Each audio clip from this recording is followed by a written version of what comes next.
खबरों में आगे बढ़ते हैं और प्रयागराज से बड़ी खबर आपको बता देते हैं, जहां व्यास जी के तहखाने में पूजा पाठ करने का मामला, जहां मस्जिद की इंतजामिया कमेटी की याचिका पर आज सुनवाई होगी। तो अब से कुछ ही देर में होगी मामले की सुनवाई। कमेटी की याचिका पर हाईकोर्ट में सुनवाई पूरी हो चुकी है और मस्जिद कमेटी के वकील की बहस लगभग पूरी हो चुकी है। तो मंदिर पक्ष के वकील कोर्ट में दलील रखेंगे और वक्फ बोर्ड के वकील कोर्ट में अपनी दलील रखेंगे। तो मुस्लिम पक्ष ने पूजा की अनुमति पर रोक की मांग की है। और राघवेंद्र त्रिपाठी जी हमारे साथ लगातार बने हुए हैं। राघवेंद्र जी, जिस तरीके से व्यास जी में पूजा के लिए जिस तरीके से फैसला सुनाया गया था जिला कोर्ट की तरफ से, लेकिन मुस्लिम पक्ष ने कहीं न कहीं इसको लेकर देखा जाए तो याचिका लगाई थी और अब उसी याचिका पर सुनवाई होनी है। क्या कुछ अपडेट मिल पा रहा है इसको लेकर?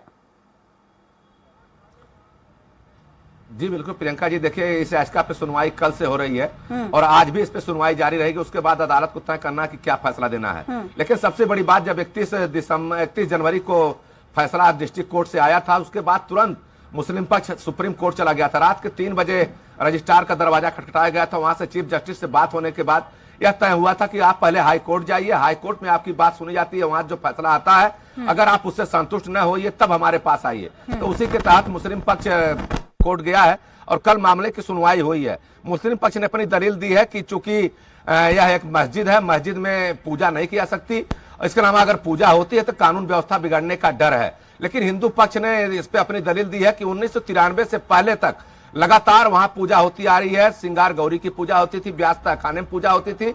इसके अलावा अब ऐसी कानून व्यवस्था की तब स्थिति उत्पन्न नहीं हुई तो अब क्यों हो रही है। तो सरकार ने भी हलफनामा दे दिया है कि कानून व्यवस्था संभालने की जिम्मेदारी हमारी है, कोर्ट को जो न्यायोचित फैसला लेना है वो ले सकता है। तो दोनों पक्ष आमने सामने है। जबकि हिंदू पक्ष की एक और मांग है कि जो 7 तहखाने बंद पड़े हैं अभी, उनका भी एसआई से सर्वे कराया जाए। हालांकि एसआई के सर्वे में जो तमाम धार्मिक प्रतीक चिन्ह मिले थे, उस आधार पर हिंदू पक्ष ने दावा किया है कि वह स्थान उसी का है। अब देखना होगा कोर्ट क्या तय करती है। लेकिन इतना जरूर है, इस फैसले को भी सुप्रीम कोर्ट में चुनौती दी जाएगी। अगर हिंदू पक्ष के फंस में आता है तो मुस्लिम पक्ष जाएगा, अगर मुस्लिम पक्ष के फंस में आता तो हिंदू पक्ष में जाएगा। लेकिन हाई कोर्ट के फैसले पर सबकी नजरें टिकी हुई हैं। और प्रियंका जी, मुस्लिम पक्ष बार बार एक दलील जरूर दे रहा है कि 1991 का वर्षिप एक्ट इस पे लागू होता है, इस नाते इस मामले की सुनवाई ही न की जाए। लेकिन हिंदू पक्ष कहता है कि 1950 से मुकदमा चला आ रहा है, इस नाते इस मामले में वर्षिप एक्ट लागू नहीं होता है। अब देखना होगा कोर्ट क्या फैसला लेती है। लेकिन जिला अदालत ने वर्षिप एक्ट वाली दलील को खारिज कर दिया था। अब हाई कोर्ट के ऊपर निर्भर है कि हाई कोर्ट क्या उस दलील को मानता है या नहीं मानता है। वहां पे जो व्यास तहखाने में पूजा चल रही है उस पर रोक लगाता है लगाता है। और हिंदू पक्ष की एक भी मांग है कि सिंगार गौरी का भी दरवाजा खोला जाए ताकि श्रद्धालु वहां पूजा कर सके। अब दोनों पक्ष आमने सामने हैं। मुस्लिम पक्ष की सुनवाई लगभग पूरी हो चुकी है। हिंदू पक्ष के वकील को अपनी दलील देना है, उसके बाद हाई कोर्ट फैसला लेगा कि इस मामले में क्या किया जाए। जी बिल्कुल राघवेंद्र जी, अगर देखा जाए जिस तरीके से फैसला आया है उसके बाद कहीं ना कहीं मुस्लिम पक्ष ने हाईकोर्ट को चुनौती दी है। और उसके साथ ही अगर हम देखें तो उनके दलील ने क्या कुछ दलीलें कोर्ट में पेश की हैं, ये भी बताइएगा। जी बिल्कुल, देखिए सबसे पहले दलील थी कि 1991 में केंद्र सरकार ने वर्षिप एक्ट लागू किया था। उसके तहत यह कहा गया था कि जिस भी धार्मिक स्थल का जो स्वरूप जैसा है 1991 में, उसके बाद न बदला जाए। लेकिन यहाँ भी कहीं न कहीं सरकार से चूक हुई। 1993 में जब मुलायम सिंह यादव सरकार उत्तर प्रदेश में आई तो वर्षिप एक्ट अगर लागू था, वहां पूजा हो रही थी तो उस पर रोक लगाने की जरूरत क्या थी। उस समय तक वहां पूजा हो रही थी, सिंगार गौरी की भी पूजा होती थी, सप्ताह में एक दिन मंदिर खोला जाता था और व्यास जी तहखाने भी पूजा होती थी, हफ्ते में एक दिन अवसर दिया जाता था, शुक्र को वहां नमाज अदा होती थी।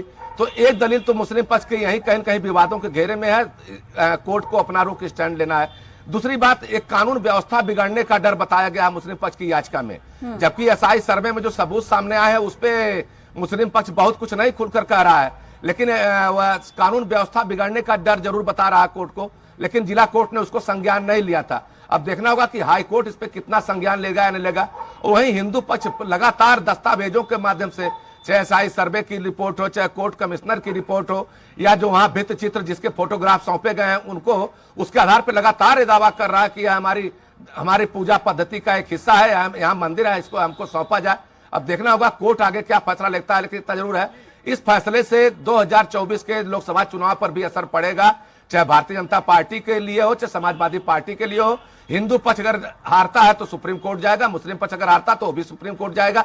ये मामला अभी यही नहीं रुकने वाला है। हालांकि देखने वाली बात होगी कि आखिर फैसला किसके पक्ष में जाएगा और आगे कौन जाएगा। फिलहाल शुक्रिया आपका तमाम जानकारियों के लिए।